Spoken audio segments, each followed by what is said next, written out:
but these days, I mean, he of course won a GSL Code S. He is definitely not bad in that department at all. But here we go. Game number 1 of this best of 5 series is on the map Tropical Sacrifice. And spawning right here in the top right-hand corner, it's DRG. And spawning over in the southwestern side as our blue Terran playing for Dragon Phoenix Gaming, it is Cure.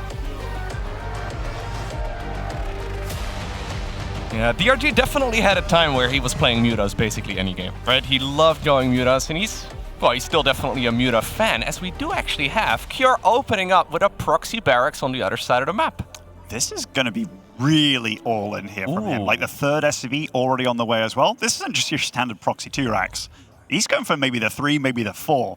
That Overlord looks like it's going to a pretty precarious location, but if I know Zerg players, they don't tend to scout that far down. If he does, he is very fortunate. That is indeed very far out, and Cure obviously knows that as well. The most likely proxy locations are being checked right now by this Overlord, but Cure is essentially going for an all-in, right? I mean, he at the very least needs to deal critical amounts of damage here. It's going to be triple barracks, so that definitely means he's very committed. He can't just, well, do a little bit of damage and then go back home, which we see all the time with a double proxy Rex. With a triple Rex, you really do need to deal critical amounts of damage. I even love how he's positioned it, by the way. He's put the 2 Raxes up front, so even if the Overlord did come, very often you don't want to reveal the Overlord to the Terran, signaling that you also know about it. So that third barracks out of range of that, if that is a potential, but nothing's been spotted whatsoever. This game is going to get very hot very quickly. Okay, so the Marines are going to be able to make their way to the natural of the Zerg completely unscouted. I'm assuming a couple bunkers are coming up as well. Look at that timing. It's absolutely flawless because, well, there you go. The hatchery finishes up, and that's the first time that DRG actually sees that there's Terran aggression coming across the map. He starts up a couple of Zerglings, a couple of Queens, but he doesn't know at this point if it's 2 or 3 Rex. No, he has no idea whatsoever, and this number of Marines is going to start escalating very quickly. So far, Domregu has just been like, you know what? That bunker's going to get up. I'm not going to do anything about it. I'm just going to keep on mining minerals, going to get a spine crawler up in the main base, and so far, he doesn't look like he's panicked at all. Like, this is just another day in the office for Domregu so far, but that hatchery is basically forfeit at this point, I believe. Careful with that Overlord. We've seen a lot of those Overlords just awkwardly wander forward, and there's one doing that from the main base right now. But that hatchery is in a little bit of trouble, and I don't see how he's going to be able to save that. I mean, I'm assuming the Queen got cancelled in the natural too, so yeah, DRG is going to either have to commit to keeping that natural alive, or he's just going to have to give it up. I don't think he can really choose a half measure here.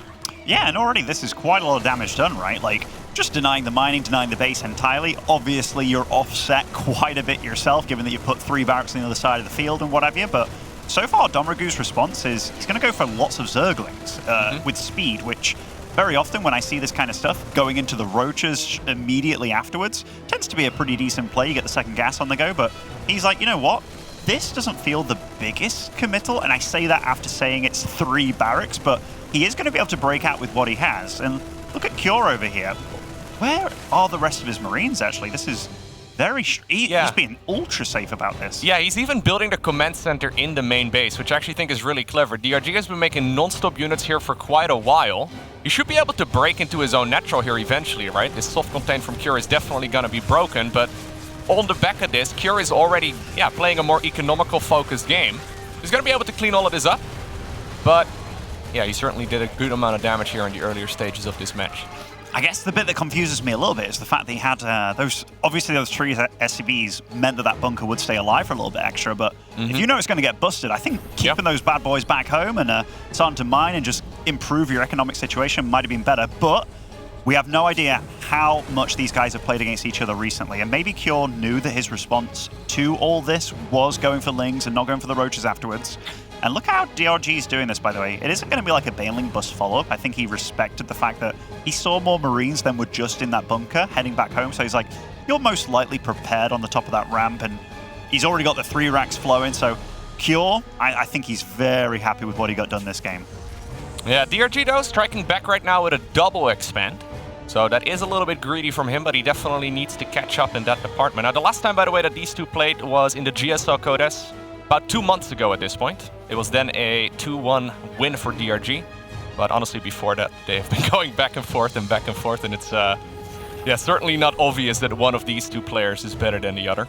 No, I mean, a record doesn't come closer than 58 to 58 in maps, straight up maps, 21 to 20 in series. Cure is doing something that he kind of popularized, by the way, in this matchup. He was just kind of opting for 3 racks without a factory, without a starport at all, and just going for that big kind of stim combat shield timing. Obviously, this is different because he did it with a very cheeky follow-up, or startup, if you will. But here, he's going to be opting for a lot of Marines, a lot of bio very quickly, and this is going to be very difficult for DRG to get a hold of, because pre-spread, you got to remember, it's been absolutely halted for the time being. So normally against a regular triple Rex opener, what you do is you start up a certain amount of Zerglings at a certain amount of drones, right? So say, for example, I can get away with 42 workers. That's when I start making links. How do you decide right now as DRG to stop making drones? Like, he's making as many as he can right now. He's adding on queens as well, but he's going to have to produce Zerglings very quickly if he wants to actually hold this push that's coming out of the Terran now. He scouts exactly what he's going up against. This can't really come as a surprise, but he queues up a lair. He still starts up more drones, and now we finally see Zerglings coming up. I mean, this is so hard, because very often against Stim, Combat Shield, Marines, you want either the following. Better upgrades on the way, or at least +1 armor, or Baneling speed. He's going to have neither. I am wondering what his queen count is right now, because he has a very decent economy out of this, 6. He's got a couple more on the way, I do believe. But he's going to have to pile out nothing but units. This is a very scary timing from Cure. Yeah, so this is definitely where DRG needs to defend if he wants to hold on. This is a very committed push here from Cure. Cure a little bit scared. He sees the Banelings. He obviously doesn't know that Baneling speed is not even remotely close to finishing, so maybe playing a little bit more cautiously than he needs to. So far opting just for clearing a couple of creep tumors. I feel like he could commit a little bit more. Maybe he could, but it feels like he's got what he wants to do in mind, and he's going to drop into the main, and Domregu was very quick to react. The Spinecrawler was setting itself down as well. It feels he went more patrol mode, because I think he's thinking later on that he's going to be able to get so much together. As long as he confines that creep and kind of limits it for a long time, being able to patrol the map quite a lot, that puts you in a very nice position as a Terran. Okay. Yeah, he's going to grab a couple queens here and a few more of the creep tumors too. Now finally the Zerglings come running over. Good pickup once again, at least for the majority of those Terran units. He's going to now elevate her into the main base. That hero Spinecrawler from the early game still helping out. But this is very, very cost efficient. It's very cost efficient. Killing all those queens as well was really good. Obviously taking out 1 medevac was very nice by Domregu. Will limit the amount of Marines that can be picked up. And Domregu, he's actually got the double Evo on the way. He's getting that Baneling speed, so he's doing all the stuff that we talked about that is good against this. And he has survived, which is the most important point. And Cure, I don't know if he's got a third. He must have a third TC or CC. Yeah. He started that up with the triple medevac move out. Okay, so that's good, and he does have the double engineering bay on the way. So everything that he's doing, he's kind of opted back into very standard play. It's just you're obviously set back quite a bit. Now the Zerg is starting those upgrades just a little bit before you, and the creep spread, he's trying to get it going, but Cure, he's relentless in this. So centrifugal hooks finishing up in 10 seconds. You can see it on the right side of the screen. That's the indicator of the Baneling speed improvement. And as soon as that finishes, these fights on creep are going to go a whole lot better for DRG than they have been going so far. And honestly, he is stabilizing. He's done an excellent job grabbing that third hatchery, getting a good amount of saturation going, now going into the 4th base. This is still a little scary. Yeah, those Widow Mines are obviously very dangerous, and there's another one right over there, but it's looking better and better for DRG here as the game progresses. It is. Cure doesn't seem like he's panicking at all. This is a very nice run by here. Only a couple of Marines. He's going to put units on the high ground, caught kind of on the low ground as well. That is very nice positioning by Cure, picking up as well on the low ground. So this kind of run by, I thought it was going to deal a lot more damage than that, but very nicely handled by Cure. It's just the fact he's been so patient, and his game plan, it's obviously about clearing out the creep in the middle here, or stopping it from getting there entirely. It makes me think that he's not worried about the situation he's in, which that is a very scary Cure to go up against. Yeah, for sure. All right, so DRG has secured the 4th base. He's getting a couple drones going as well. Still, well, going back and forth in that department. You can really see the cost efficiency right there of the Terran army, though, with the resources lost. This is an area of the map that you brought up earlier where the creep spread has been denied really nicely, and it's going to be difficult for Zerg to defend there, but he's going to go for the counterattack instead. He certainly is, and those Lings and Banelings aren't yet 1-1. That Widow Mine just slightly out of position there to connect with all of those juicy units, but look at this. That is a scary army to connect with. If Domregu survives for the next, let's say, 15 seconds for that 1-1, he's going to be in good shape this game, and I don't think Cure has the opportunity to really punish him here. Yeah, the only thing that DRG doesn't have going for him right now is creep in that area of the map, but if Cure disengages for like, well, 15 seconds, there's gotta be creep tumors right over there as well, and DRG is gonna feel a lot more comfortable. He's transitioning towards Hydras. He'll probably be thinking about lurkers as well in the next couple of minutes if he can get there, and then, well, as soon as you get those units out, the tempo advantage from Terran is nowhere to be seen anymore. Yeah, those upgrades are super late, right, for Cure? Super late. Like, everything got slowed down, and Cure, he can't fight this army anymore. He couldn't fight it before, really, especially not on creep, but now he definitely can't. He has to wait on those upgrades to catch up, and you see Domragoo, he's not skipping a beat on his upgrades, and soon he's going to have Hydras on the field as well. His drone count's consistently been very solid as well, so it's not as if he's poor during all of this. He's actually doing a very good job of solidifying, and that creep is starting to get places now. All right, there's the Infestation Pit coming up as well, so DRG not sticking around on mid-game tech. Cure is going to have to respond either by dealing damage right now with the army that he's got or by teching up himself as well, because if he keeps playing the way that he is, these back and forths are nice, but eventually he's going to be facing off against lurkers, and good luck trying to beat that with Marines, Medivacs, and Widowmites.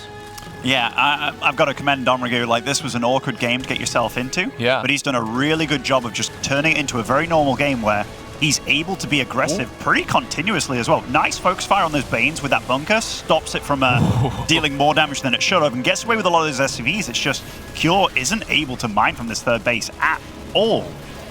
Yeah, that was almost a disaster right there for Cure, but he managed to stay alive. Now he's going to lose one of those command centers that was building. At least he gets the majority of his money back.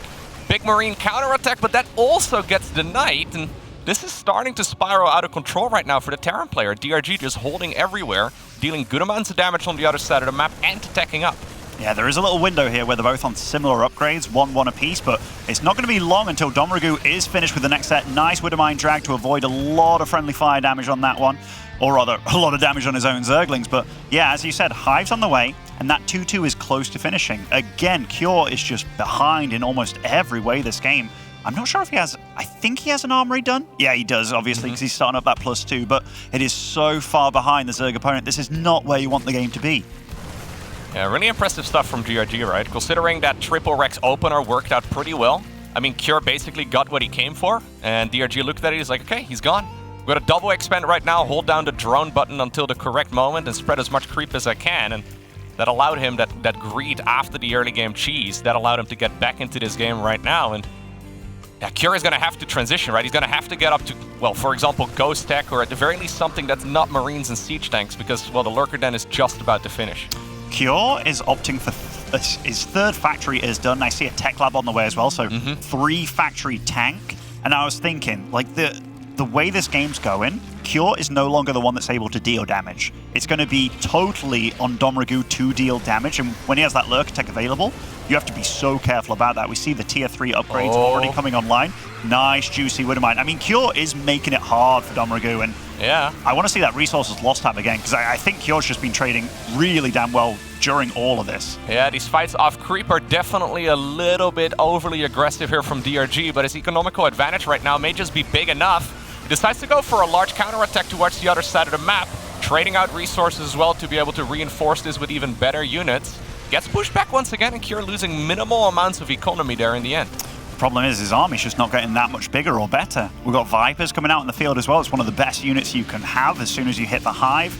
The Abducts are good, the Blinding Clouds are great, so already the unit that Cure's been making, the tanks, the counter's coming along, and this is before even the Lurkers have really joined the field. Seismic Spines is getting done, +3 Carapace as well for the Zerg. Domragoo's playing Domragoo's just playing a really good game. So 2-2 is going to finish up here for Cure. You were talking about it. There's a moment here where the upgrades will be even, but if this game goes on for another 3-4 minutes or so, DRG's army is just going to be significantly more powerful here than Cure's, and I just don't see exactly where Cure can be properly attacking. I mean, he's trying. He's going a lot of Siege Tanks. He must have quite a few of those already, but as soon as those upgrades are finished, the Zerglings and the Vipers, they can just dive on top of that easy peasy. Like, Cure's whole goal here is to stop the suffocation of DRG, because DRG's army's bigger, it's better.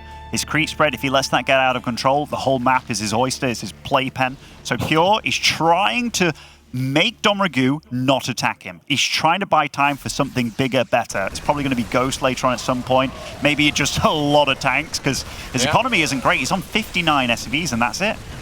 All right, here's the big attack once again from DRG, though. He decides to split off units and just run up that ramp. There are a lot of tanks sieged up, because obviously he's had triple factory production here for a while. But at this point, DRG has so much money. Tons of SCVs end up going down, and guess what? There's going to be a ton more Zerglings on the back of this. Nearly 100 of those on the production tab right now for DRG. And this is where the Swarm is unleashed. Now, that's a little bit sloppy. Oh.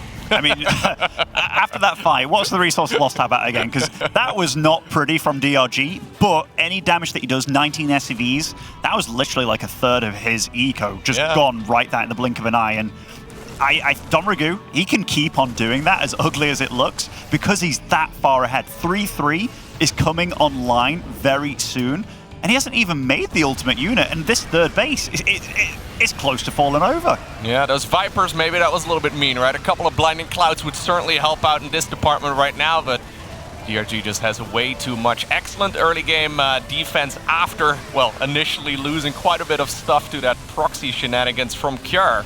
Now he, after defending for, well, what was it, like 15 minutes or so? He finds himself in a really solid position. Yeah, Domragu's unleashed at this point. I mean, his supply is not maxed out, but he can continuously trade like this for days. And Kjær, he's just got not enough. He does not have enough. He's trying to get this dropout. Look at this. These full medevacs kind of fly back. Loses the orbital. That is not what you want. And now he's going to be a 3-3 Zerg. And he's just been killing with Hydraling Bane. Yeah, he didn't make any Lurkers yet, did he? No. And he's got the Lurker Den available. It just got both upgrades. Yeah, it just felt like he was like, you know what? Let's deal damage with what we've got.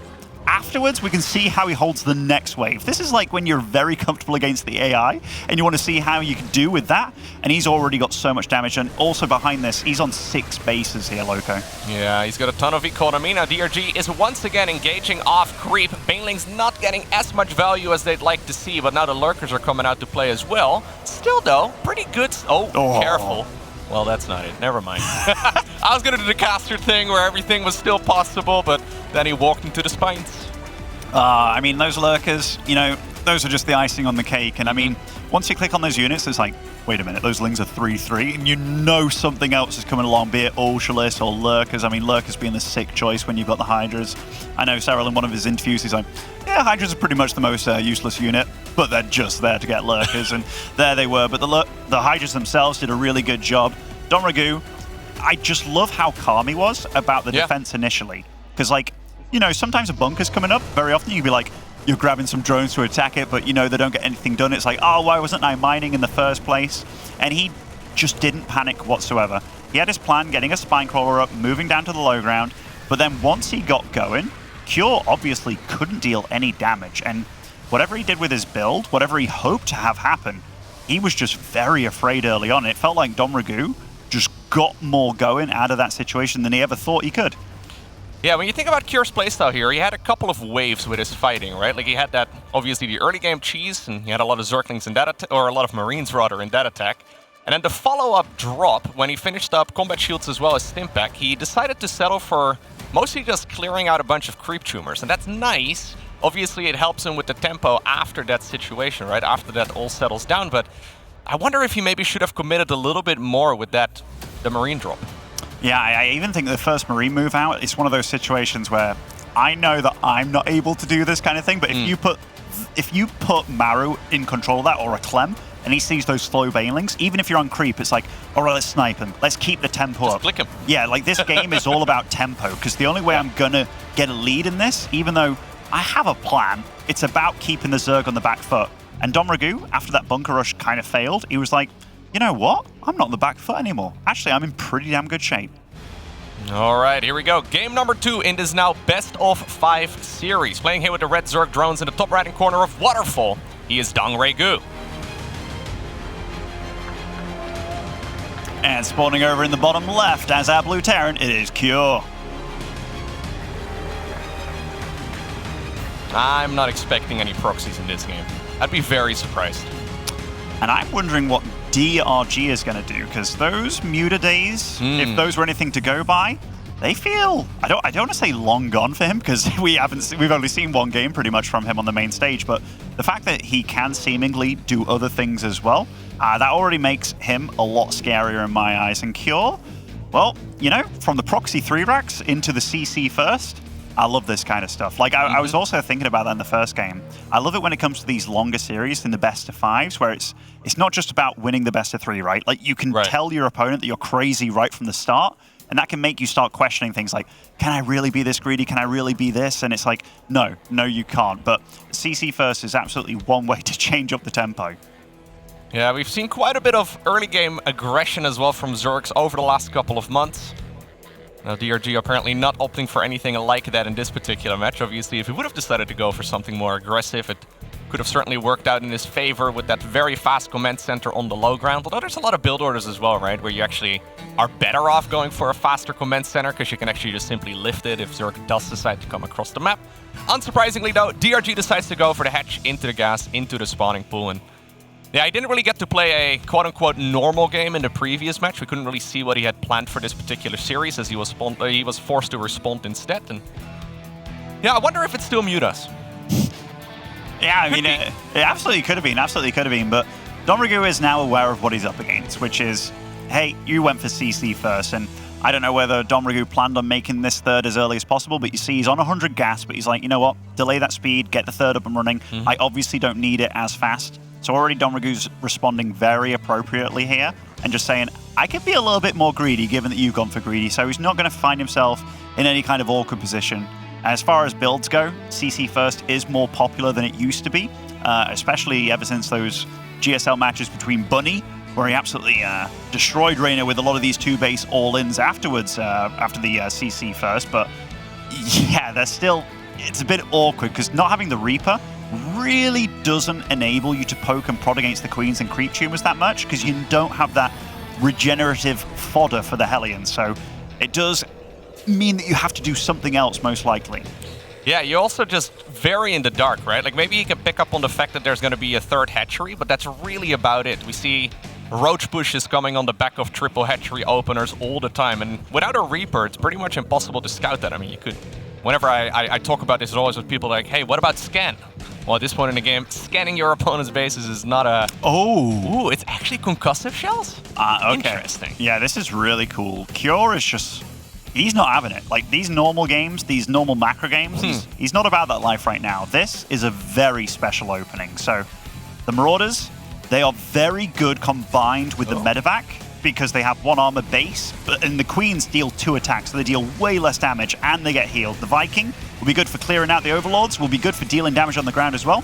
This initial Hellion attack as well. Yeah. 5 drones, that is more than you think you can get with just 2 Hellions. Yeah, that's that delayed Zerking speed that you were talking about, right? He opted to go for a quicker third hatchery rather than link speed. He would have finished it up over here. The Hellion actually drives home, which is super nice because an armory is coming up. So this is going to be a concussive shells, a Marauder, Hellbat-based army with Vikings pushing back all the Overlords. So DRG will not know what's going on. He needs to go for either a Baneling Nest or a Roach Warren, because just Queens and Zerglings aren't going to cut it.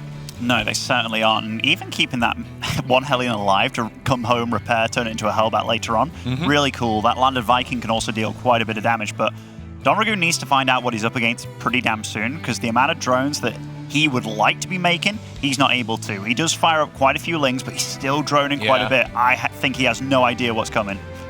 All right, so now he finds out with his army driving onto the creep. He doesn't know about the Marauders yet, but now he sees them. The Queens, okay, at the very least, the majority of them are on the high ground. He's got a good amount of transfuses available too. Good concave right here on the Queens too. Trying to keep as many of them alive, microing back the weakened HP ones, and the high energy ones are using their energy to transfuse the rest of them back up. So far, this is not looking all too hot for Cure, though. No, that was actually really impressive by Domragu. He wasn't focus firing the medevac, but he had such a good concave. There's a few Hellbats alive, which will make these Zerglings fairly redundant.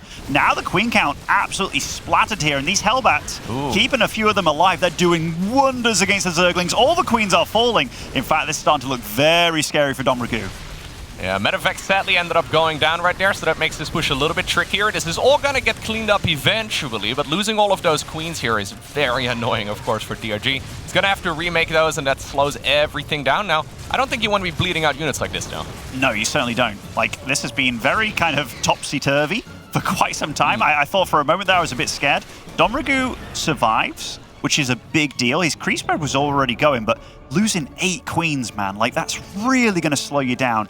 I do wonder what his inject situation is on all his bases as well, and you see that he's going for these spore crawlers afterwards, because you have no idea what the follow-up is beyond this. He's worried right now, is it like a Cloak Banshee afterwards? Maru was doing a lot of these weird builds where it's like a battle cruiser follow-up, but we see the Cure's just going into straight up 3 barracks afterwards, so those spores are kind of redundant. Yeah, battle cruiser follow-up would be pretty sick. There's no way that DRG would have been able to hold that in this particular situation, but obviously, in hindsight, you can make those calls pretty easily. Instead, though, Curious decided to drop his money on an additional command center and 1-1 upgrades, together with that combat shield. Oh, that was a wonderful surround. A nice wraparound there. You can't really see the creep on that little bridge there, almost between those 2 platforms, but it's there, and he utilized that to great effect. Okay, so now we're going to transition towards a fairly regular mid-game, right? Who are you favoring at this point? Like this, right now, I definitely have to give the edge to... I was going to say definitely to Don Ragu, but it really depends. Like this 1-1 from Cure is really fast, and it looks like it's going to be lined up pretty nicely with combat shields as well. He is continuing Hellion production, though. That is a little bit surprising to me, but that could also be a nice potential to catch Don Ragu off guard. The one thing I haven't seen from Cure so far this series is his willingness to engage and snipe off quite a few Bailings with these little skirmishes. Most of the time he just likes to attack, move, and back off, which it's all well and good, but if he did kind of manage to snipe down, shape down those Bailings more, I'd put him in a far better situation, but Don Ragu, he's good once he gets going. What we were just looking at, by the way, is the first-person view of both of these players. You can see that they're plenty fast. They certainly are. I mean, that kind of Bailing sniping, even though it's just a couple, if you can do that multiple times, which I'm sure a player of Cure's caliber, he absolutely can, that's where things can start to spiral out of control. Those Bailings are absolutely your bread and butter as a Zerg player. Once it gets to just the pure Zerglings, well, they're not going to cut it against superior upgraded Marines. No Mutos, by the way. DRG once again opting to go for a Hive together with a Hydra Den. So we'll probably see some Lurker play once again, and I do think it's the right call. Now, Cure is now going to take a page out of Bjorn's book. He was thinking about it anyways. Yeah, I'm not sure if it's the best move. He was thinking about going for a big Doom drop towards the main base of Zerg. Bjorn would have dropped him, though. Oh, he absolutely would. For sure. But I really like that. He utilized those spores that he made earlier, which like, hey, you're not doing anything like Banshee Battlecruiser. Hey, let's send them out to that side. And it keeps that main vulnerable base much safer against the air. But these little engagements here, given that Cure has the 1-1, oh, nice manual detonation to take out 2 mines there by Don Ragu. Okay, here we go. Once again, a push up towards the 4th base right now of Zerg. He's forced to pick up and get on out of there, but he's once more denying that creep. The problem with a lot of these tempo-based plays, though, is just once again that Lurker tech, right? We don't have a Lurker Den just yet, but we see it all the time when Terrans are pushing and pushing and pushing and getting that nice advantage going, and it seems like they are just about to tip the game in their favor, and then suddenly the Lurkers are out, and, well, the tempo advantage you made for yourself, you can not really get a whole lot done with it, and I'm afraid that we're headed in that direction in this game, too. I mean, we're not quite there yet. He doesn't even have a Lurker Den yet, but it's not like he's getting a whole lot done here either. No, the big thing that worries me, if I'm Cure, does he know that Hive's already done? Because once Adrenal Link, he has no idea. So he doesn't even know if there's a base. Yeah, Vipers are going to come online. They're going to be very good at helping deal with these medevacs. Maybe just using them for parasitic bomb and whatnot. But does he have a Hydralisk Den available? I think this is because he sped to this tech so fast. No, he doesn't. I think it's going to be more like an Ultralisk game if he does ever go into a tech. But right now he has to hold on. Like, Cure's doing a phenomenal job, man, of just keeping him back. Okay, I actually thought I saw a Hydra Den on the production tab earlier, but maybe he decided to cancel it, or I just missaw. Either way, that does mean that he's indeed going to sit around on mostly a Ling Bane-based army here for the foreseeable future. Now with Vipers for support, and there you have it, indeed an Ultralisk Cavern coming up.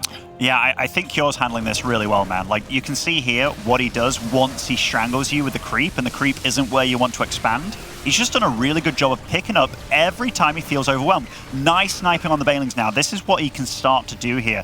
Now that he's got the numbers, and it's going to be very hard for Don Ragu to kind of break out of this. He does have 2-2 on the way as well, but again, Cure's stepped it up this game with the upgrades. He's continuing to expand and do things behind as well. Just a very nicely thought out game, and it's a totally different map. Lovely sniping on the Bailings as well. Cure, he's starting to feel it. Ultra play in general, though.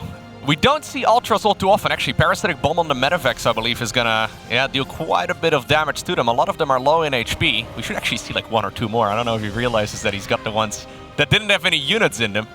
Either way, I think Ultras are really good, especially when you're ahead, right? But this is a game where you're not even, well, you're not even entirely even. I think that this is a small advantage right now for Cure.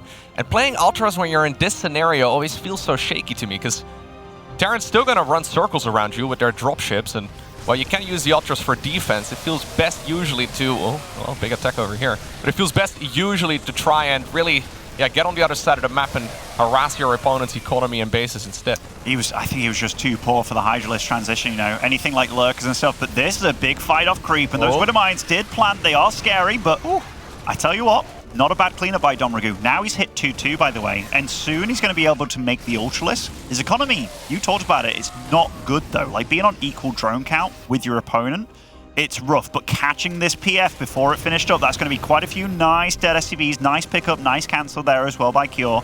Domragoo's fighting back, man. Yeah. No, he's definitely fighting back. He's got a decent economy here. It's not amazing, but it's not like Cure has a ton of economy either. Once again, that attack on the left side, he's trying to bait those units into the Widow Mines, and eventually a couple of units did indeed blow up. But Ultras are coming out. Chitinous plating is already done. We didn't have +3 in the Evo chambers just yet, so they're not going to be at their maximum upgrades, but they're still going to be pretty beefy. Yeah, they're going to be equal with, which is the big deal, right? So these Marines are not going to be touching them not very harshly. There are Marauders starting to come out in the field now as well. I believe he's up to 8 barracks at this point, which is nice. Just these Ultras provide a little bit of pushing away power. This army won't be able to stand and fight even remotely as well as it has been doing. And this is a nice little scout by Domragoo and nice positioning. And now the Ultras, they're here. He almost, yeah, that was absolutely massive. Yeah, he miscontrolled that. He actually moved forward into that range, and then the Widow Mines dealt more friendly fire than they did damage to the Zerg. Now suddenly it's DRG who's on the offensive. This time around the Planetary is done, but guess what? There's a Viper. There are Vipers. I mean, he could also Blinding Cloud the PF, but... That's not what he thought he was going to do, but... Yeah, but he's just going for it here. And, like, look at that. 10 SCVs falling. This is very... Oh, but is it going to fall? Is it going to fall? The repair? Keeping it alive? Oh, my goodness. He's actually keeping it alive, isn't he? Yeah. Oh, that is actually clutch. But still, not just one thing happening, though. 29 SCVs falling. The count's getting higher as well. The Baneling's doing a good job of clearing things out. Domragoo has flipped the switch, and all of a sudden, Cure's economic situation is in tethers. Yeah, Planetary Fortress, when it's being repaired, is definitely very, very strong. Just barely not enough damage. He does snipe one more Ultra that was hitting that Planetary earlier, but now DRG is flooding the map with a ton of Zerglings. Then again, though, the supply counts are looking very even. Cure actually only repairing that CC with 1 SCV. Wouldn't mind seeing a couple dedicated, but that wall is still not up. I mean, that was a nice CC, wouldn't mind. More Vipers coming out, Infestors coming out. Finally got the time to get 3-3 on the way as well, which is a big deal. But Domragoo, the supplies are even, the army's bigger for Cure, but he's kept that army back, and he's starting to get more of its own. This is very, very frightening for Domragoo, because his army, if it doesn't fight on creep, that army of Cure absolutely can battle back, and it's going to hit 3-3 very soon as well. Domragoo needs to hold this. Yeah, he's going for a couple of Infestors, so with the next engagements, he should feel a little bit more comfortable, but this entire fight is now taking place off creep. Even with the Ultralisk speed improvement, it's still very difficult to hold. Now, once again, a big Link counterattack, dealing some damage. Not that many SCVs falling just yet. All that DRG needs to do, though, is just force that army to go back home. Where are the Infestors? Those are going to be big, big players in the next skirmishes, because if he can get a big fungal on this army, he's going to be feeling good. I think one fungal already... In fact, no, they don't have the energy yet. These Widow Mines can take out the Infestors, though. That would be kind of brutal for him. Oh, that is a little bit awkward. One of them indeed gets popped for essentially free. No more detection available, but Cure's economy, though, is nowhere to be seen. Only 36 SCVs remain. I mean, there's a Planetary, sure, but he needs more mining than this. He certainly does, and every moment that Domragoo keeps him back is a win in his books, because his economy far outweighs. You can see that on the overlay there. 3 arrows, both in the minerals, both in the gas, both advantage for Domragoo. There is one Infestor alive here for Fungal. He has to be so careful about that. He's producing more Infestors, but he needs more meat. He needs more Banelings, more Zerglings, more anything he can make at this point. It is so hectic. Yeah, I would have loved to see those Infestors hiding for a little bit, right? Maybe try to shoot the Fungal from the high ground instead. They must have been on the same control group as the rest of the units. Either way, though, those Zergling counterattacks have been absolutely lethal. So much damage has DRG done with that. Now, there's a Fungal only catching a couple Marines. They are super dead, but This push still not getting quite as much value as DRG is hoping for. The hatchery at this point is gone as well. Is he flipping this upside down? I have no idea at this point. You know, Cure's working with very little economy, and he's actually holding on decently, and he's still able to push. The thing is, Domregu is now finishing his 3-3. That's a big deal. Adding Burrow to the mix as well. I love that by Domregu. Every time that you just force a scan, that's something that slows down the economy of your opponent. And Domregu, he's trying to expand to the other side. In fact, no, those infestors, no, that is terrible. That was kind of his lifeline here, and now he's just taking the fight regardless because he knows that was a huge blunder by him. The Ultras are trying to do what they can, trying to hug the Terran to death, but it's not enough. GG. Cure ties things up. Beautiful, beautiful play out of the Terran player.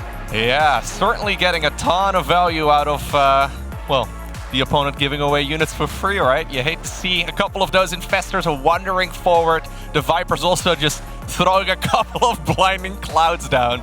It wasn't quite enough. And Cure, even though he didn't maybe have the latest game or like the late game unit compositions that we normally see, he still had enough to shut down that Zerg army. That was actually really nicely done. And I mean, nicely done by both of them, because Cure got a pretty decent lead, I felt, at some point in that game. Then Domregu was like, hold on a minute, I killed 30 SCVs, now it's in my court. But Cure was very good about just unrelenting pressure. Like, he was so good about it. And if there's one thing those Widowmine drags, they were great. This is the one moment where DRG was like, hold on a minute, can I get back into this? And he got more than back into this. This PF staying alive, though, this was a really good game of StarCraft. Yeah, this was really sick. Yeah, that planetary. Whenever you're second guessing yourself as a Zerg, is it going to die? It never dies. It never dies. As soon as you start second guessing yourself, it's already too late. And this is the moment where those infestors were caught. The Fungals also completely panicked, right? Like, you could see that they were going nowhere. He caught a couple of units, but not nearly enough. Excellent control right there by Cure, man. Super beautiful splits. Yeah, I was just thinking, like, if there's one thing that when I used to play professionally, I used to look at Maru and be like, all right, I can't do that. But I used to look at Cure because his positioning was actually so damn good against Zergs in general. Just the way that he pre-split his army and just managed to kind of bait them to fight him off creep. And you really saw that game. Like, there isn't a lot of the super fancy moves. There's a lot of the, hey, this is just good play moves. And that's what you really see from Cure. And these two are very nicely matched, it's got to be said. All right, so at this point, of course, in the tournament, we are doing best of fives. That does mean we have the potential of quite a few more games between these two, and they're certainly going back and forth. I would love to see a more aggressive game coming out of DRG next. There's a variety of openers you can go for that would be quite interesting to see. We haven't had any benchy play or anything along those lines in these games just yet, so there certainly is potential for those openers to deal some damage. The thing is, if you know your opponent's doing these kind of things where it's like, hey, he opted for proxy 3-racks, then he went for a CC first into a Marauder drop kind of thing, it's hard for you to say, like, what kind of aggressive build you can do. Like, maybe you can do one of those cheeky Ravager openings where, you know, or Roach openings where they're very, very early, but it's just tricky, man, because Cure is very solid. As far as, like, fancy movement goes, he's not up there with Maru, but he's very smart. So that makes me think that he's very good at dealing with all these weird build order situations. All right. Our next game is taking place on Data C. Now, spawning here in the top right-hand corner, playing in red, we have Dongregu. And spawning over in the bottom left, after a fancy win in that second game, it is Cure.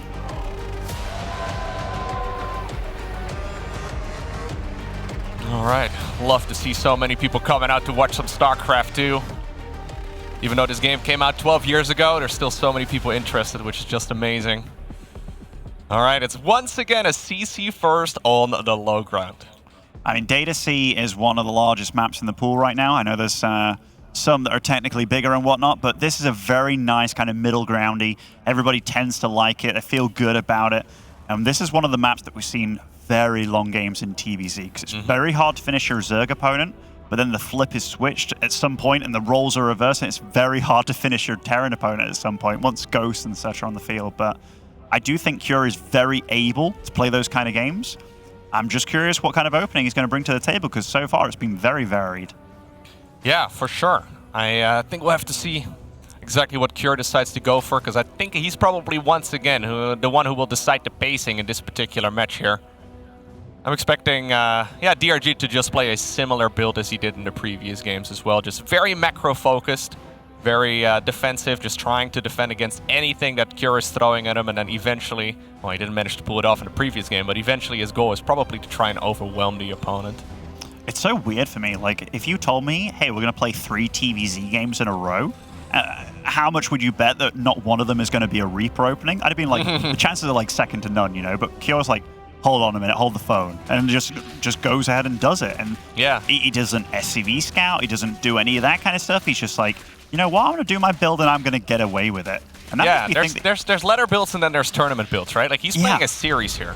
Yeah, and like he's absolutely getting away with it. And I think that's part of like doing that crazy build that he did in game 1, really kind of setting your opponent off guard a little bit and just being like, I'm the crazy one here. And that's why series gamers are such a big thing.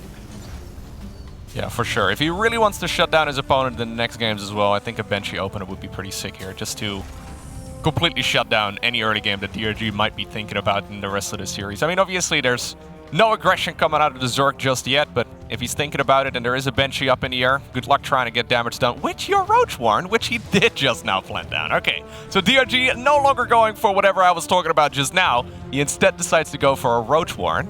And there's no link speed just yet. No second gas either, so this is going to be a whole lot of roaches, and he's going to try and just deal damage, whereas Terran is going for a battlecruiser opener. This is awesome. I love StarCraft when it's 3 different games with 3 very different builds, and seeing a CC first like this, and the fact that he's running in the first 2 Hellions like he's done, Don Ragu knows what he's up against, in the sense that he knows that there's possibility of a Marauder play, and look at that, there's a Viking before as well. Everything Cure's doing here is primarily because he just showed this in the game before. So he's absolutely thought about how he's going to do this. That fusion core, though, is very, very scoutable. If he's smart and he realizes, hey, I can send this Viking behind my base. He starts up a benchy. What triggered that? I think... Is he going to cancel it and go for a battlecruiser? That would be brilliant, actually. If he cancels it, like if he was planning on canceling and go for a battlecruiser instead, he just canceled it here. I thought maybe it was going to be one of those builds where you start it up initially, and then if you don't see roaches, you, well, make the switch. But anyways, it's going to be a battlecruiser, and those units take about 3.5 years to produce. They definitely take a while. So far, though, the Overlord's just been kind of happy, just chilling out behind that natural. I don't believe he's spotted the fusion core, which is quite a big deal, but these roaches have also gone uncontested across the map. This could actually deal a lot of damage. Yeah, for sure. There's just not that many units available at this point for Cure, right? He's got a bunch of Hellions, he's got a Marine or 2, there's a Viking up in the air, but how in the world are you going to kill 9 roaches? Well, the back of this is going to be a lair as well. DRG is droning too, so he's by no means all in. That 3rd command center is certainly going to go down. Oh, that's really sad for Cure. I mean, that's in a very vulnerable spot. I like the fact that he turns one of them into a Ravager as well. Might survive the transition, but he did have quite a bit of armor during that, I do believe. But you know what? The 3rd CC is going to live, and the battlecruiser is coming out. It is, but that's a lot of lost mining time already. And Don Ragu, like... This is okay, though. Is he going to commit to defending here, or is he even going to go for the counterattack? Like, he has to defend. Yeah. He has to defend. Like, you can't hold this without the BC. Now the BC's out and damage is going to get done. But that 3rd CC didn't even finish yet. Can't start morphing into an orbital. This is tragic for Cure, and his ace up his sleeve is revealed very early on as well. Look, 3 queens at a time. I dare say there's already a good 7 out as well. Yeah, so how well is this counterattack going to go? Because there's only 1 Spore Crawler over here. There's a handful of queens available. Obviously, DRG cut those to try and go for this attack. There is a chance that the battlecruisers are going to get shut down over here.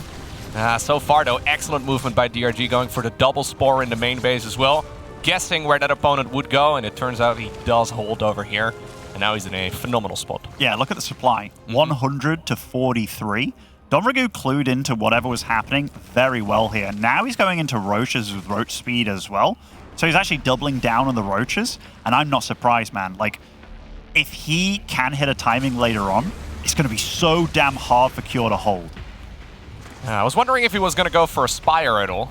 Against just a single battlecruiser, I don't think you really need it, but, you know, DRG loves going for mutas, right? Worst case scenario, he needs to make a group of mutas. He doesn't really care about that all too much. I don't think it's going to make him feel bad. You got to remember as well, lots of these openings that start off with the Hellion and Battlecruiser, they do head into mech very often, where you get 3 BC, so he's got to respect that as well. And going for a Spire when you are ahead economically, it's not the biggest deal in the world, and it will provide him with the ability to defend against anything in the air.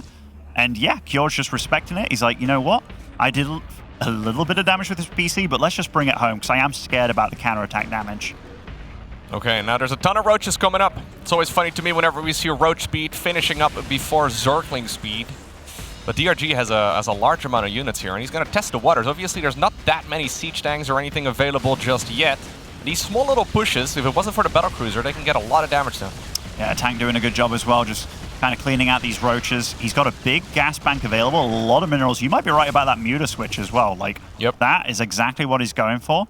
I think he's cluing in as well to the fact that it is going to be bio that he's up against for sure. He cancelled his +1 range weapon, by the way, like the +1 range missiles. So that is something that he's like, you know what, I need even more into that, and going for the Baling Nest, going for the +1. Yeah, he's absolutely switching it up based on what he's seeing. So this isn't Dom Ragu in autopilot or anything like that. He's absolutely reacting to his opponent.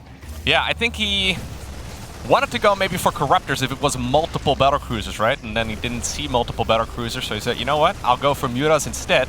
Now he's got to make that awkward transition, though, from a roach-based army into a Zergling Baneling-based army to get it with the mutas. So the mutas actually show themselves here. I think I would have rather liked to see those going across the map and maybe, you know, catch the opponent off guard and deal some economical damage. Instead, they're going to be used to clear out these medevac drops, which is, of course, by no means bad, but I wonder how much damage you could have done on the other side of the map. Once you know your opponent's actually going for bio, you know, they're going to be coming out pretty damn quickly. I'm with you, though. It is always nice when you get the surprise and you're in the base kind of thing, but that has allowed him to drone up massively behind it. And we've seen how comfortable he is once the game gets going. So I'm not surprised that he went for this. Just shutting down one form of harass, getting his bases up and running. That battlecruiser will take some time to take down, though, and I'm not surprised that he runs away. Yeah, I actually like that he targeted one muta as well. Anyways, yeah, it's going to be Mutaling Bane right now from DRG, a unit composition that we don't see all too often anymore in 2022. Obviously, historically, especially, well, back in DRG's days. In the early days of StarCraft 2, this is a build order that we saw all the time. And yeah, not a lot of people really like to play it, but DRG, one of the few guys who still likes to bring it out consistently in a lot of his matches. Is Domrico only on 1 Evo, by the way? So I've only seen the +1 carapace coming down. He is on 2 Evo, so maybe a little bit of an error there, but he's been spending all his gas continuously, and this Mutaflop now, it's actually getting really scary, and one turret will not do the job. I know he's got another one over there, but this is going to start dealing quite a bit of damage, and that BC as well won't be able to stand the wrath of all these mutas, especially with the +1 available, and this is how Dom Ragu likes to play the game. The Marines luckily do join the fray as well in the nick of time, but Dom Ragu starting +2 weapons before he starts +2 carapace, and what have you, that just shows how much he loves mutas. Okay, so Thors are coming up, Widow Mines are coming up. There's a lot of Marine production as well. Tutu is going to finish up as well. The problem with mutas, and one of the reasons why we don't see them that frequently anymore, is that unlike, for example, Lurkers and Hydras, if you don't pay attention for about a third of a second, you may accidentally lose all of them. And it's really quite difficult. They're complete glass cannons, but they can get so much work done when controlled properly. Now, apparently, this is the moment where he decides to commit. Planetary is finishing up, though. It certainly is. That Planetary can deal a lot of damage to these Banelings, and so far, these Banelings haven't found all the connections they're after, but hold the phone. That PF won't be staying alive. Only 2 SCVs did fall amidst all this, but obviously, with the amount of SCVs that Cure has available, he is not able to put them all to use. And Dom Ragu is taking to Hive. He's not just sticking to Lair here, Loco, so this is absolutely not his end game that he's going for. And he is going to have some nice upgrades catching up with Cure very soon. But that battlecruiser runs into the wrong part of town over here for sure. And he's going to be able to teleport that home if he's fast enough. Too late, I think. Nah. Yes. Oh, what? 2 health, 2 health. I thought he wasn't paying attention, but the mutas were also just kind of flapping their wings right next to the BC. Either way, I think it's going to once again be Ultras in this game, right? That's the only thing that makes sense. And honestly, in a game like this, I like it a little bit better. So in the previous game, we saw defensive Ultralisks, which can certainly work out. I mean, they almost did in the previous game too, but in this match, I've got a feeling it's probably going to be a little bit more successful. That Widowmine just lying in wait here, and that is a lot of Banelings running by. I mean, getting on the roaches, that is probably the, you know, the last thing that Cure wanted it to hit, but here, Dom Ragu, he's kind of relentless here with this aggression, man. He's got the mutas on the north side in the main base. I mean, the Big Daddy Thor is doing a good job tanking, but look at the supplies. Domragoo is just absolutely tanking Cure's main base here, stopping the 4th from turning to a PF. He's all over Curen yet again. Yeah, he's making mass Muta. When's the last time you've seen mass Muta in a Zerg versus Terran? Like, we see a group of Mutas all the time, right? Maybe up to like 12. But DRG is actually actively upgrading them, going for +3 flyer right now too, which is one of those upgrades. You usually see it with like, well, Brute Lord play, right? In the ultimate late game, not at the 12-minute mark. I mean, the bit that's surprising for me, like we saw a laser against Time yesterday committing to Mutas, but he stayed Lair Tech, so it made kind of more sense. But the fact that he's gone straight up to Hive, and it's like, okay, what do I get in Hive? I get upgrades for my units in Lair, and it's like, okay, that's kind of cool the way you're going about that, because his army, his tier 2 army will be actually ridiculously strong. But yeah, he can fight this. I was just thinking about that. He can actually start fighting those those Marine groups.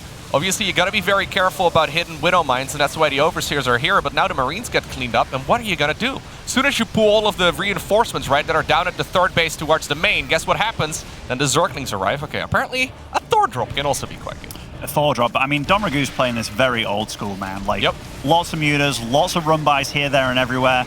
Like, he is trading really well as well. Every time I'm looking at that SV count, it can't get up. And the battlecruiser, where's it going to go? I can't believe it. Pick it up, please. Again. But it's not going to be alive for long, obviously. I mean, the BC bites the dust here. Cure's chances in this game dwindling with every passing second. Domragoo behind this, by the way. How many bases is that? Is he taking his like 7th or 8th base right now? I think he is. Yeah, he's got 90 drone economy, so he is feeling pretty comfortable indeed. 7 bases here in total for the Zerg player. The Thors can still deal damage, right? And that's what Cure is hoping for. He's hoping that maybe he's going to be able to catch his opponent with a good Widow Mine hit, or, well, maybe the Thors can accidentally fight the clumped up Mutas. He really needs a miracle right now, and it happens all the time, but I think that DRG may just be a little bit too good to give away rather an advantage this big. I mean, the Muta's going to be +3 soon, man. And that's got to be a good +20 on the field, right? 20, 30. And that's a lot of Banelings. 25 of them just rolling in here. That's a lot of Mutas that are kind of skirting around. Even the Thors are dying. They're melting. Yeah. The Muta's just taking everything out. Nice hot pick up there, but the Thor is not long for this world. And look at that. Muta's on cleanup duty over here. No paramedics to stay alive and Cure. He is half the supply now. Very well done by Domragoo. He made this look very easy. Yeah, still such a flimsy fight though, right? Look at those Mutas. With a couple more Thor shots, maybe a little bit more clumping, this could have actually gone quite a bit better for Cure, so that's why I think Mutas are in general not as popular over unit as they once were. But yeah, you're right. Like, he's finishing up those upgrades right now. Look at the resources lost, actually. It's so even.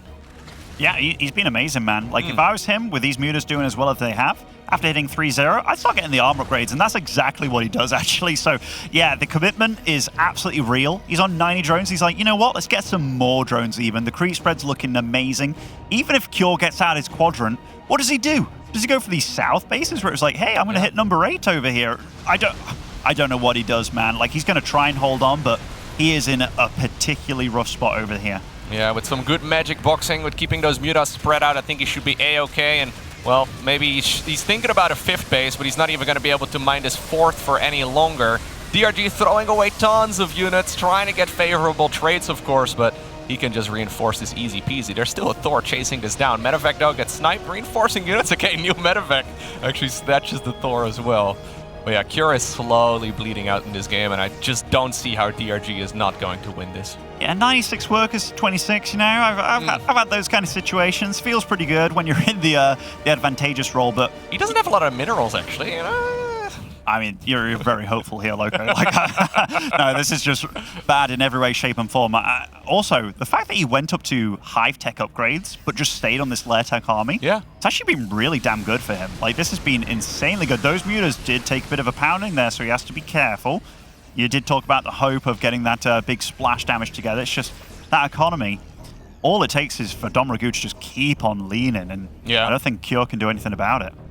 I still think an Ultra Cavern would have been nice, right? Just in case like something goes horribly wrong, you can just reinforce this with 8 Ultralisks.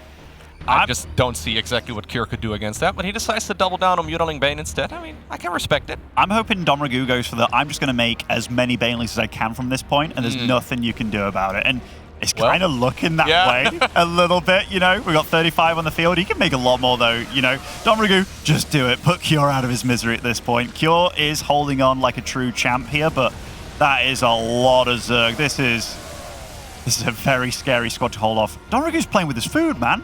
Yeah, for sure. I mean, what exactly can Cure do at this point, right? Army-wise, like army supply-wise, things are looking all right. It's 99 versus 102.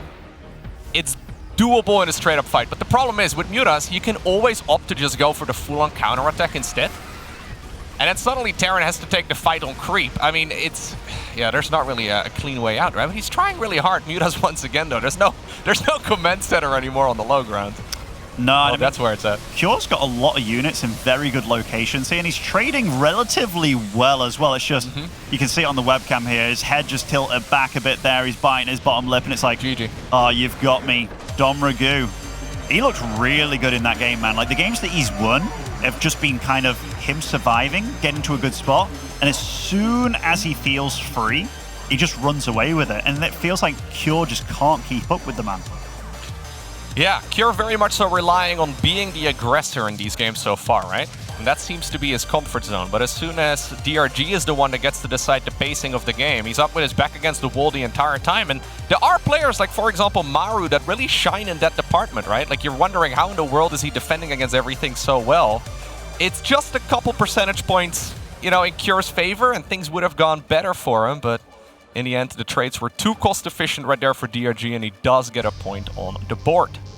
It's kind of funny to think how this game started off, actually. Like, it was the battle cruiser build, but a bit sneaky into it. And this then game it's was like, sick. Yeah, it had it all. But I do feel that Donragu's just raw mechanics in this series have just been really good. Like, the scouting this game, we can't forget, like, he started going for +1 range missile, and then it was like, hold on a minute, like, I'm gonna switch out of this entirely. And what a switch it was, man. Just a pure raw Ling Mu to Baneling. Because this started with him, I think he was absolutely thinking it was going to be mech, you know? Yeah. He got the Spire just for Corruptors kind of thing, but then it was Roach like... Ravager Corruptor was probably the plan. And you think about this, how it was like, hey, why doesn't he go into the main kind of thing? But I think this was the start of him just feeling very comfortable. This is 71 drones to 68.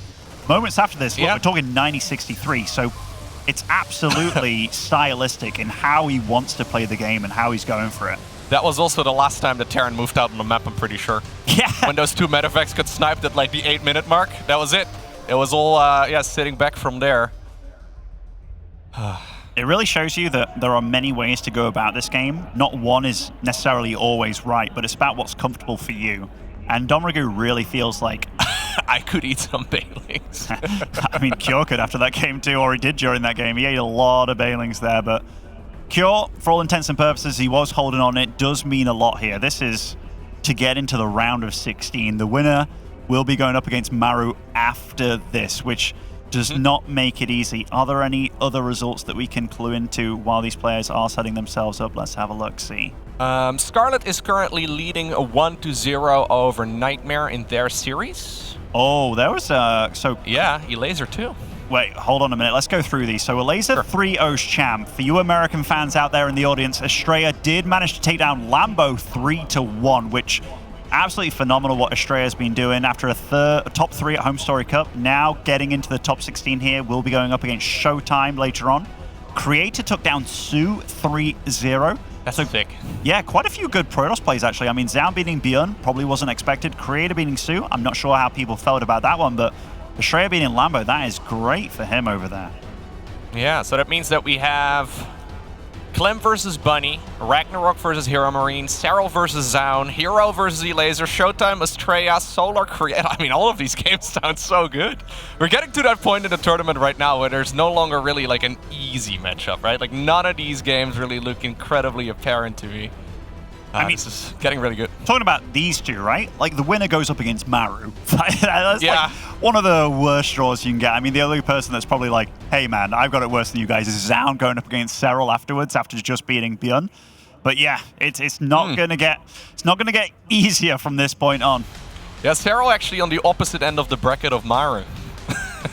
That could be an interesting one in one of the later stages of this tournament. Either way, Stargazers is going to be our 4th map in this best of 5 series. Spawning right here in the top left-hand corner, it's DRG.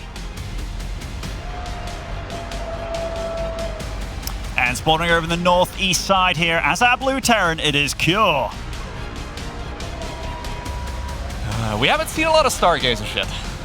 I always think this is an interesting map, especially with the way that Cure has been playing. I mean, we've talked a lot about the clever strategies he's gone for. You can go for some cheeky triple command center openers on this map with that pocket expansion, of course, and it is going to start with a CC first.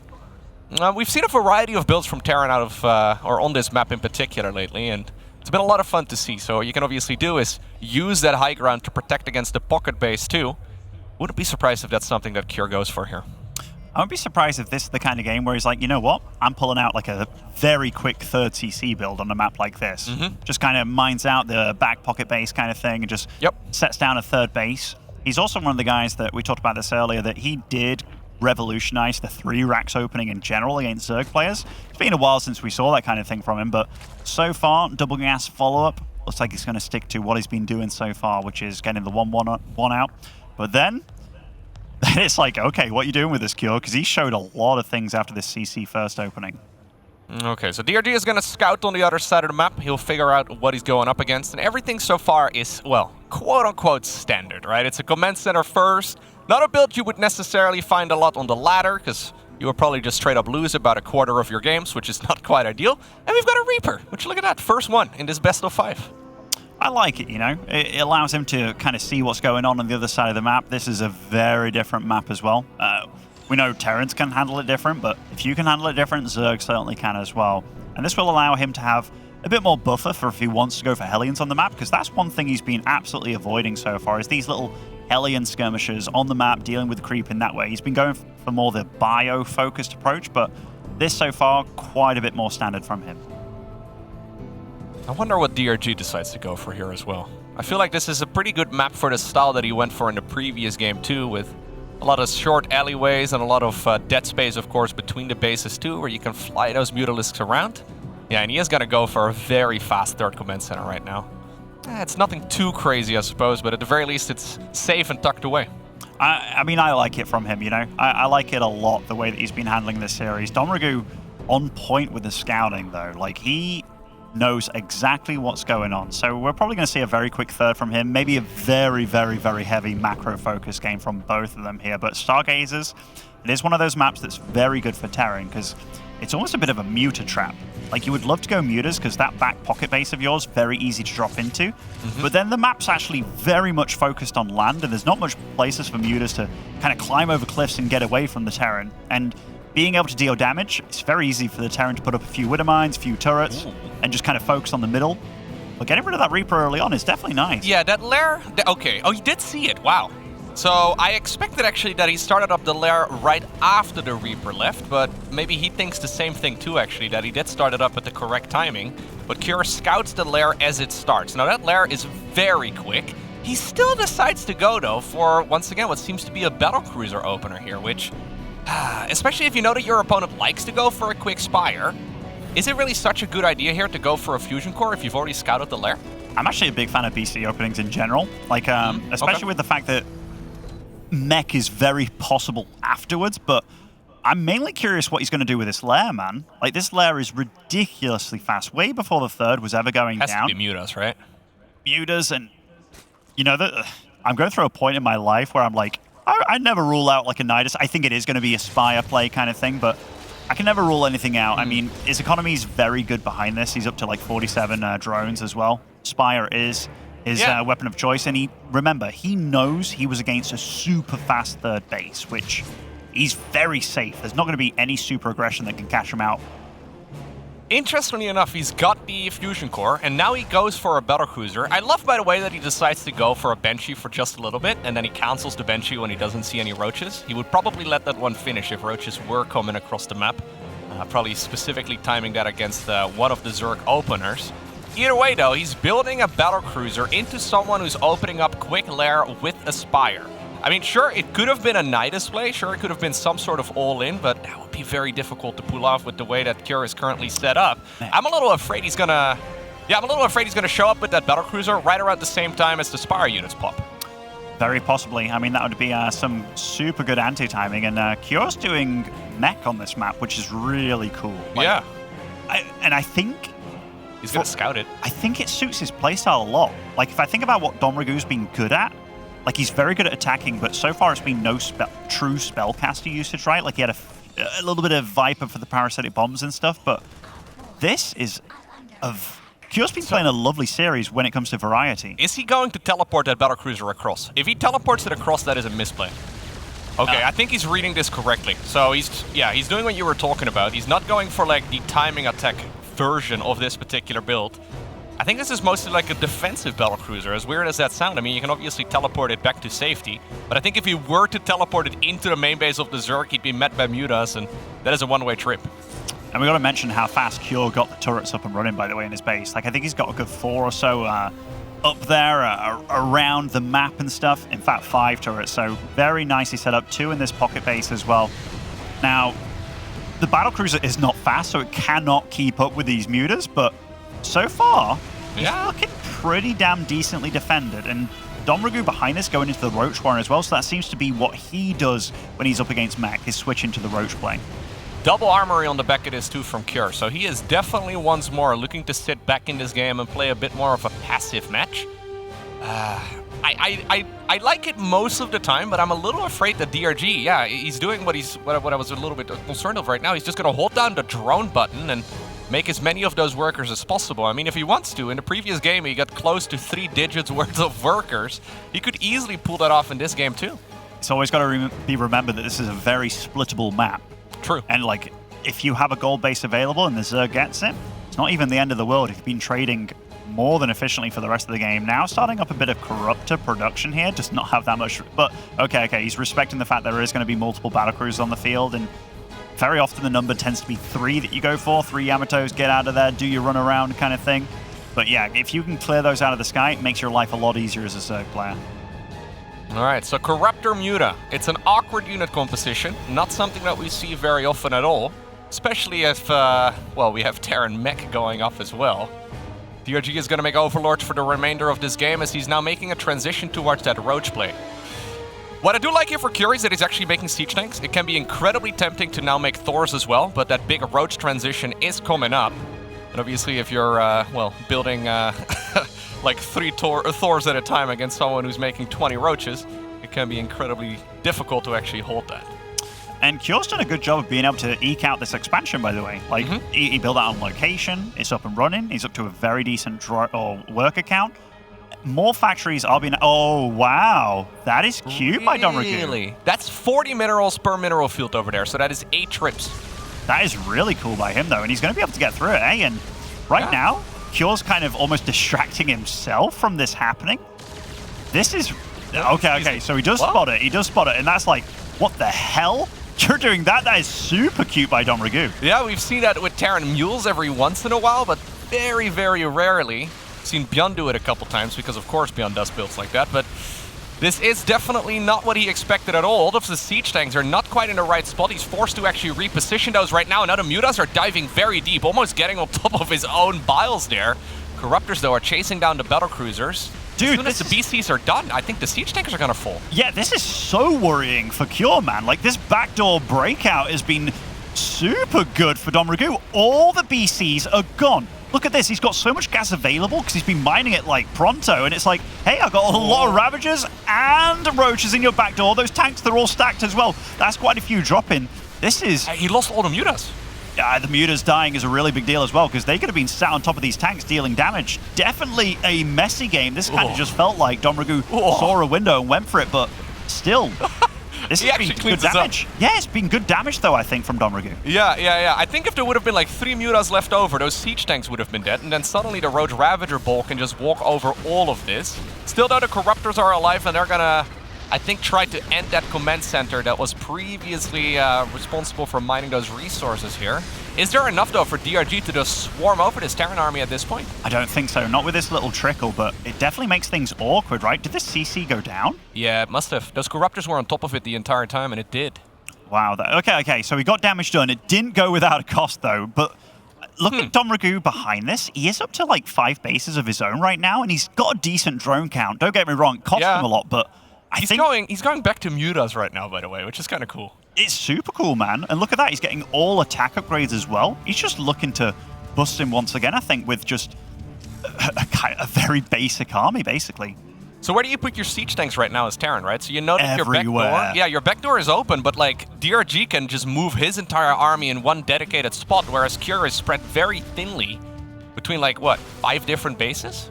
Basically, I mean, it's a rough one. Getting a scan here, seeing it's not hive, that kind of alerts you to, oh, you're going to keep on attacking me, huh? Because he kind of has to. You have to stop mech before it gets going if you're sticking to lair tech, but Cure, he's managed to buy a little bit of time out on the map here, which is nice for him. These Zerglings aren't upgraded, by the way, so they don't deal the best damage, but no Blue Flame either yet for these Hellions, so a little bit of an error there. Yeah, Cure actually, despite losing quite a bit of eco, has still got a lot available. Now there's a big Muta dive once again. Not a lot of anti-air available here for the Terran player, and that means that these siege tanks are in trouble. It's going to be Cyclones here to deal with the Mutalisk, but I'm not entirely sure if I like that. It's not going to work. It's not going to work. They're too fragile. They're too brittle. Even the turrets are not going to help out. And Domragu, he looks like he's doing it, man. He's playing like a bulldozer this game. Yeah. Gets rid of the minerals and just keeps on going. This Muta switch catching the Terran player totally off guard here. Lovely play out of the Zerg. Yeah, this is something that DRG used to do back in the early days of StarCraft 2, and he's bringing it back once again in 2022. Muta's on top of, well, a couple of missile turrets, but you're going to need more than just 2 missile turrets to stop like 20 of those Mutas and tons of Zerglings on the back of it as well. Well, if you look at the units right now, what is available here for the Terran? 24 Mutas. 1 Cyclone is the only thing that shoots up besides these Widow Mines. I mean, he's even got the Corruptors out as well, so you can't be like speed making some Vikings or Battlecruisers to deal with it. Cure's done, man. He's on top of the production here. 25 SCPs going down. He can't get anything out. Domragu's everywhere. The Swarm has arrived, and this time around they came in through those mineral fields that we normally just see sitting there for the entirety of the game, and GG is called. It's DRG who wins this best of 5 series 3-2.